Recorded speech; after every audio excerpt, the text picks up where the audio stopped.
press the bell icon on the YouTube app and never miss another update.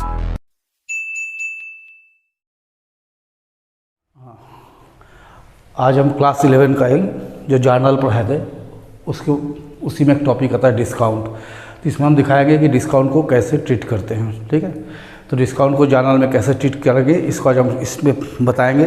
ध्यान से सुनना है और समझना भी है। ठीक है, देखिए डिस्काउंट क्या होता है बिजनेस में। डिस्काउंट मतलब छूट होता है। डिस्काउंट बिजनेस में दो तरह का होता है।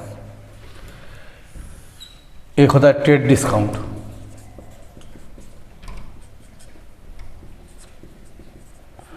और एक होता है कैश डिस्काउंट।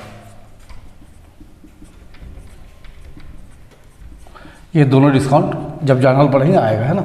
तो ट्रेड डिस्काउंट और कैश डिस्काउंट में क्या डिफरेंस होता है। ये ट्रेड डिस्काउंट मैन्युफैक्चरर देता है होलसेलर को, या होलसेलर देता है रिटेलर को। इसमें क्या होता है, जैसे मैन्युफैक्चरर से हम लोग माल खरीदते हैं तो मैन्युफैक्चरर क्या करता है, मार्जिन छोड़ देता है होलसेलर के लिए कि होलसेलर उसको बेच के प्रॉफिट कमा सके, या होलसेलर रिटेलर के लिए एक मार्जिन छोड़ता है कि उसमें प्रॉफिट कमा सके। या दूसरे तरह से भी बोल सकते हैं कि ट्रेड डिस्काउंट अलाउ करने का कारण ही है सेल को प्रमोट करना। जैसे मैंने हम लोग देखते हैं कभी कभी बिग बाज़ार में ऑफर चल रहा है कि ये माल में इतना % डिस्काउंट। दैट मीन उस माल को बेचने के लिए प्रमोट किया जा रहा है, उस माल को ज़्यादा से ज़्यादा सेल किया जाए। तो ट्रेड डिस्काउंट का दूसरा पर्पज़ भी होता है सेल को इंक्रीज़ करना। तो हम लोग अगर लिखेंगे इस तरह से तो ऐसे भी लिख सकते हैं, trade discount is allowed by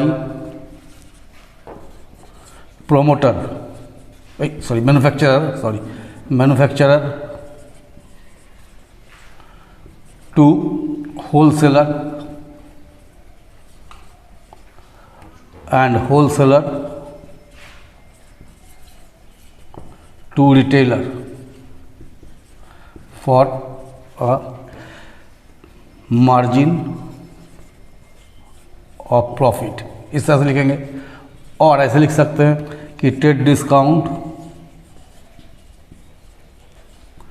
is allowed for promotion of sale. Sale को बढ़ाने के लिए हम लोग क्या करते हैं, ट्रेड डिस्काउंट देते हैं। ठीक है, तो इसमें एक चीज़ एकदम ध्यान से सुनना है और याद रखना है हमेशा के लिए कि no journal entry passed for trade discount. Trade discount के लिए हम लोग कोई जर्नल नहीं करते। बार बार बोल रहे हैं कि ट्रेड डिस्काउंट अगर क्वेश्चन में दिया हुआ है तो ट्रेड डिस्काउंट का कोई जर्नल एंट्री नहीं होता है। ट्रेड डिस्काउंट सिर्फ अमाउंट को एडजस्ट किया जाता है, उसके अमाउंट को एडजस्ट कर देते हैं, लेकिन इसके लिए अलग से कोई जर्नल एंट्री नहीं करते। अब आते हैं कैश डिस्काउंट। कैश डिस्काउंट क्या होता है, कैश डिस्काउंट प्रॉम्प्ट कैश पाने के लिए दिया जाता है। जैसे भाई किसी कस्टमर के पास पैसा मेरा है बाकी है तो उसको कुछ डिस्काउंट का लालच दिए ताकि वो जल्दी से जल्दी पैसा मेरा पेमेंट कर दे।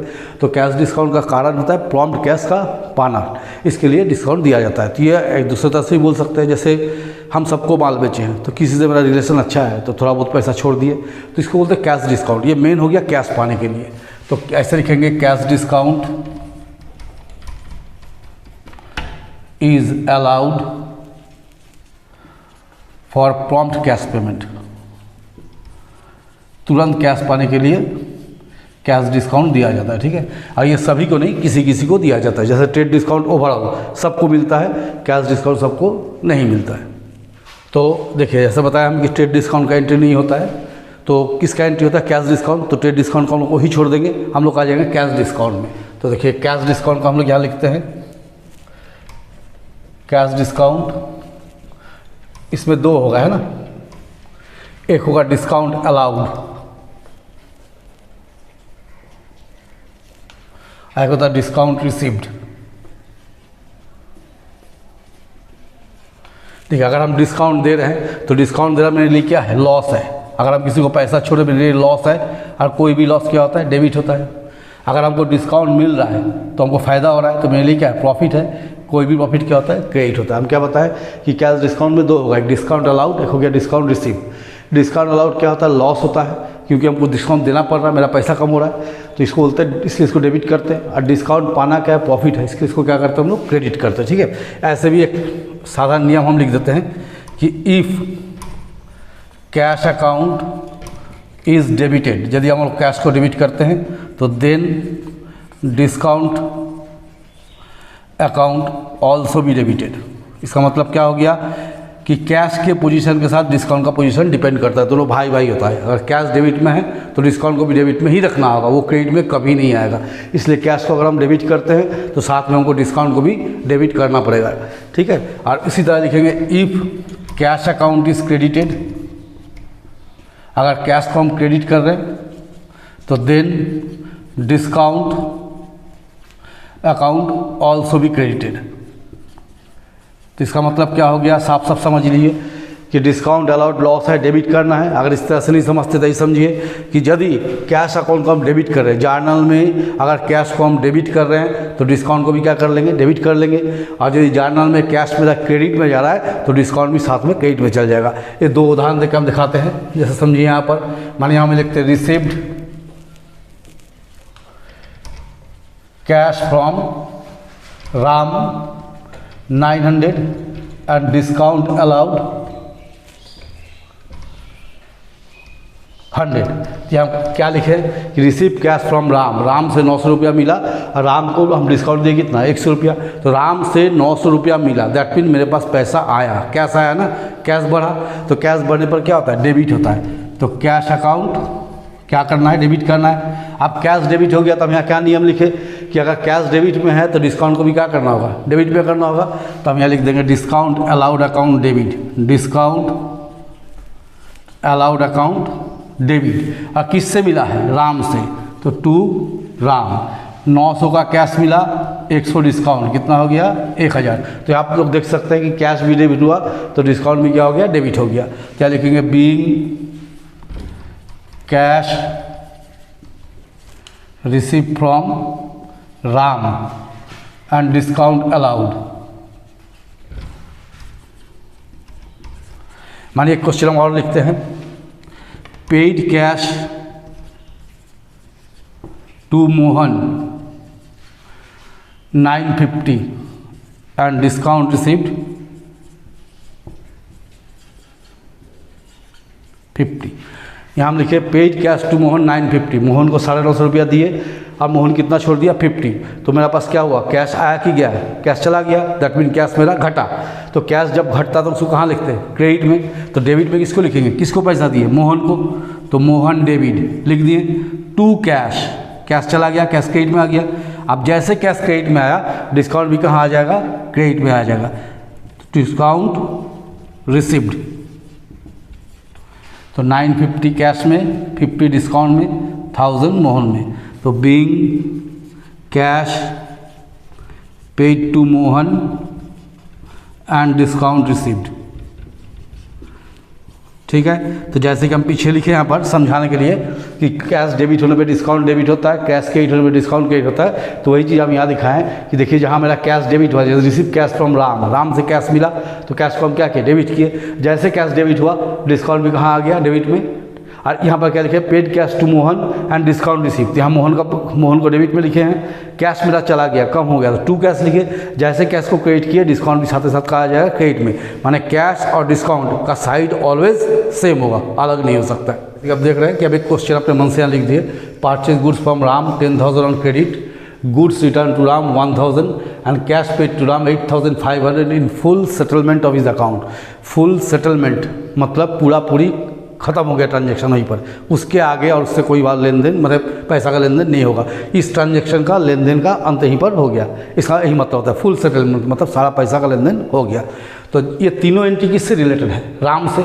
Purchase goods from Ram, goods return to Ram, cash paid to Ram, तीनों एंट्री राम से रिलेटेड है। तो इसको रिलेटेड एंट्री की तरह से हम लोग देखेंगे। और इसको जब हम एंट्री पास करेंगे तो कैसे करेंगे, देखिए पहला जैसे परचेज गुड्स फ्रॉम राम की है तो क्या लिखेंगे, purchases account debit to Ram, being goods purchased from Ram, कितना का परचेज किया, 10,000 का। दूसरा एंट्री में क्या लिखे हैं, goods return to Ram, Ram को माल लौटा दिए, मतलब राम से हम 10,000 का माल लेके आए थे और 1,000 का माल उसको वापस कर दी कि हमको जरूरत नहीं है। तो जब खरीदे तो क्या एंट्री लिखेंगे, परचेज टू राम। जब रिटर्न करेंगे तो इसको उल्टा कर देंगे, क्या लिखेंगे, राम डेबिट टू परचेज और साथ में एक लगा देंगे रिटर्न, परचेज रिटर्न अकाउंट, कितना हो गया 1000। Being goods return to Ram. तो क्या बताएं, परचेज किए तो लिखे purchase account debit to Ram. जब इसको हम रिटर्न किए तो क्या किए, राम टू परचेज रिटर्न। अब हम लोग जैसे तीसरा में देखेंगे, अब यहाँ देखते हैं amount due to Ram, amount due to Ram ये हम निकालेंगे। तो देखिए सीधा सीधी हिसाब है, हम राम से कितना का माल खरीदे थे 10,000 का, और कितना का माल राम को वापस कर दिए 1,000 का। तो राम हमसे कितना पैसा पा रहा है 9,000। समझिए क्या बोले कि राम से हम 10,000 का माल खरीदे हैं, इसमें से 1,000 का माल उसको वापस कर देगा, आपको नहीं लेना है। तो 10,000 में से तो 1,000 का माल लौटा दिए, तो राम हमसे कितना पैसा पड़ा है 9,000। अब यहाँ देखना है cash paid to Ram 8,500 in full settlement of his account. तो less cash paid to Ram. अब देखिए राम को हम कितना पैसा दिए, राम को हम दिए 8,500, मैंने कितना पैसा कम दिए 500। फुल सेटलमेंट हो गया, मतलब ये पैसा देने का जरूरत नहीं है। तो ये पैसा कहाँ चला गया, डिस्काउंट में। ये हो गया डिस्काउंट रिसीव। तो किसको पैसा दिया, राम को। तो Ram debit to cash account. Cash कहाँ आ गया, क्रेडिट में। तो डिस्काउंट को भी कहाँ ले आएंगे, क्रेडिट में। To discount received. कितना दिए राम को 8,500, कितना डिस्काउंट हुआ 500, टोटल कितना है 9,000। तो being cash paid to Ram and discount received. अब देखिए एक सेट हम लिखे हैं, sold goods to Raj on credit 20,000, goods return by Raj 4,000, cash receive from Raj 15,700 in full settlement of his account. ठीक है, तो चलते हम लोग कैसे करते हैं इसको देखिए। सबसे पहले क्या किया हम लोग, राज को माल बेचे कितना का 20,000 का। तो पहले सेल का एंट्री कर लेते, Raj debit to sales account, being goods sold to Raj. कितना का सेल किए 20,000 का। अब राज क्या किया, इसमें से 4,000 का माल हमको वापस कर दिया, बोला हमको जरूरत नहीं है, नहीं लगेगा। तो माल हम बेच चुके थे, वापस होकर आ गया। तो सेल का एंट्री क्या किया, राज टू सेल। जब रिटर्न आएगा इसको रिवर्स कर देंगे, जैसे परचेज भी किए थे वैसे इसमें भी करेंगे। सेल्स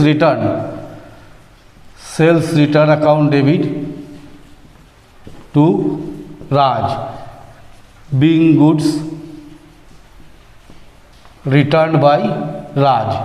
कितना माल लौटा दिया 4,000 का। अब हम लोग यहाँ निकालेंगे अमाउंट ड्यू फ्रॉम राज। राज सब कितना पैसा पाते हैं, अमाउंट ड्यू फ्रॉम राज। तो खुद कैलकुलेशन करके देख लीजिए, राज को कितना का माल बेचे थे 20,000 का।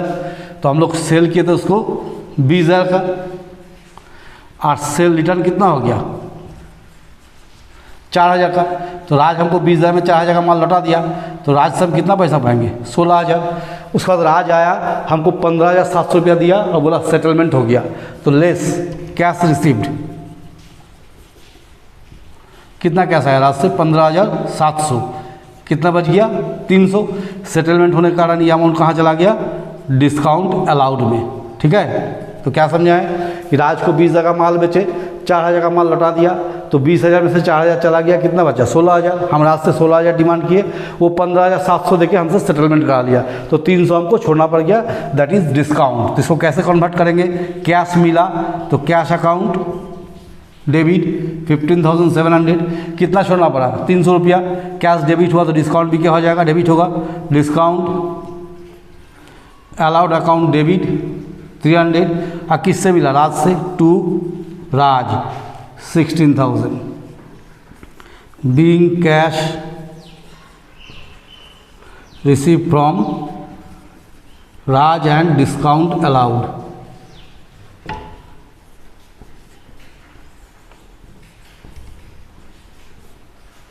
अब देखिए, अब हम लास्ट कर रहे हैं ट्रेड डिस्काउंट को पढ़ा के, है ना। तो यहाँ में 3 एंट्री हम लिखे, purchase goods for cash list price 10,000 less 10% trade discount. दूसरा लिखे sold goods to Bala list price 5,000 less 20% trade discount. और तीसरा लिखे purchase goods for cash list price 10,000 less 10% trade discount and 5% cash discount. 3 simple entry लिखे हैं। तो अब हम एक एक करके दिखाते हैं, है ना। जैसे पहला वाला है, लिस्ट प्राइस कितना है, लिस्ट प्राइस मतलब कैटलॉग प्राइस हो गया, कितना दाम है गुड्स का 10,000 लेस कितना परसेंटेज डिस्काउंट में खरीदे 10%। तो ट्रेड डिस्काउंट किसका, लिस्ट प्राइस का 10%। तो 10% लिख दिए, कितना हो गया 1000, माइनस करने पे कितना हो गया 9000। तो हम शुरू में ही क्या बताए थे कि ट्रेड डिस्काउंट का एंट्री होता ही नहीं है, तो ना हमको लिस्ट प्राइस का एंट्री करना है ना हमको ट्रेड डिस्काउंट का एंट्री करना है। किसका करना है? सिर्फ 9000 का। तो क्या एंट्री करेंगे? एंट्री लिखेंगे purchases account debit to cash account. सीधा सीधी हम लोग ये 9000 को रिकॉर्ड करेंगे, ना हम 10,000 का रिकॉर्ड करेंगे ना हम 1000 करेंगे, क्योंकि साफ हम शुरू में बोल दिए कि ट्रेड डिस्काउंट का कोई एंट्री नहीं होता है। तो हम लोग क्या करेंगे 9000 being goods purchased for cash less 10% trade discount।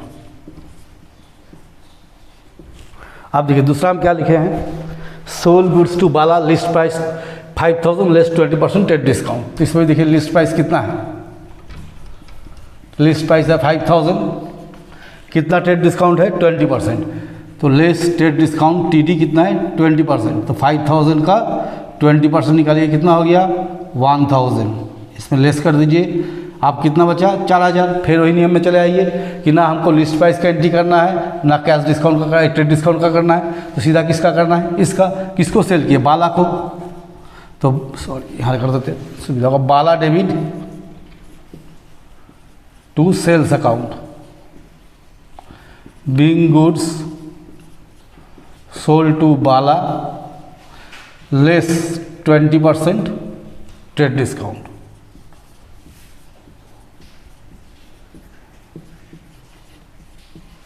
और लास्ट वाला देखिए हम क्या लिखे हैं, purchase goods for cash list price 10,000 less 10% trade discount and 5% cash discount. इसमें दोनों में अभी सिर्फ ट्रेड डिस्काउंट था, इसमें हम एक एक्स्ट्रा जोड़ दिए कैश डिस्काउंट भी। तो चलिए इसको भी करते हैं। लिस्ट प्राइस कितना है 10,000 लेस ट्रेड डिस्काउंट 10%, तो 10,000 का 10% कितना हो गया 1000, लेस कर देंगे, माल का वैल्यू कितना हो गया 9000। देखिए दोनों डिस्काउंट दिया हुआ है, ट्रेड और कैश। तो पहले ट्रेड डिस्काउंट आता है, उसके बाद कैश डिस्काउंट। तो पहले हम ट्रेड डिस्काउंट कर लिए। आप माल को एक्चुअल कितना देना है 9000। इतना पैसा जब हम देने गए तो और कितना छोड़ दिया 5%, तो लेस कैश डिस्काउंट और 5% छोड़ दिया हमको, किसका 9000 का। तो 9000 का 5% कितना हो गया 450। तो पॉकेट से कितना कैश लग गया 8550। ये ट्रांजैक्शन हो गया। फिर एक बार समझ लीजिए, लिस्ट प्राइस था 10,000 है ना, हम इसमें क्या किए 10% ट्रेड डिस्काउंट पहले लेस कर दिए। अब माल का दाम कितना खड़ा हो गया 9000। इसमें 9000 जब दे गए तो कितना डिस्काउंट दिया 5%, तो 450 हो गया। तो ना हमको इसका एंट्री करना है ना हमको इसका एंट्री करना है। एंट्री हम कहाँ से उठाएंगे, इस जगह से। तो क्या किए हैं, परचेस किए हैं तीसरा वाला में। तो परचेजेज अकाउंट डेबिट कितना का परचेस किए 9000 का, टू कैश कितना कैश दिए 8550, और कितना डिस्काउंट मिला 450। तो कैश क्रेडिट हुआ तो डिस्काउंट को भी क्या कर देंगे हम लोग, क्रेडिट कर लेंगे, टू डिस्काउंट रिसीव्ड। तो being goods purchased for cash less 10% trade discount and 5% cash discount. ठीक है, तो ये हो गया डिस्काउंट का जितना मैटर था कर दिए। इसके अलावा भी डिस्काउंट बहुत सारी चीज़ आता है, सिर्फ ऐसा नहीं कि इतने में ही हो जाता है, इसके बाद भी आता है डिस्काउंट में। तो आप लोग करते रहिए, या कुछ तरह का प्रॉब्लम हो रहा है उस तरह का डिस्काउंट का करने के लिए तो मेरा कमेंट बॉक्स में लिखिए, हम वो क्लास भी कर देंगे। ठीक है, और जितना पढ़ाएं ये तीनों वीडियो लिंक्ड अप है, जो शुरू से हम शुरू किए, तीनों को एक साथ देखिए, लगातार कंटिन्यू देखिए, ताकि आप लोग को समझ में आए। हम इसलिए पढ़ा ही रहे हैं ताकि आप लोग को समझ में आए, है ना। और यदि आप लोग को लग रहा है कि ठीक ठाक समझ में आ रहा है तो इसको जितना ज़्यादा से ज़्यादा शेयर कीजिए, सब्सक्राइब कीजिए, लाइक कीजिए।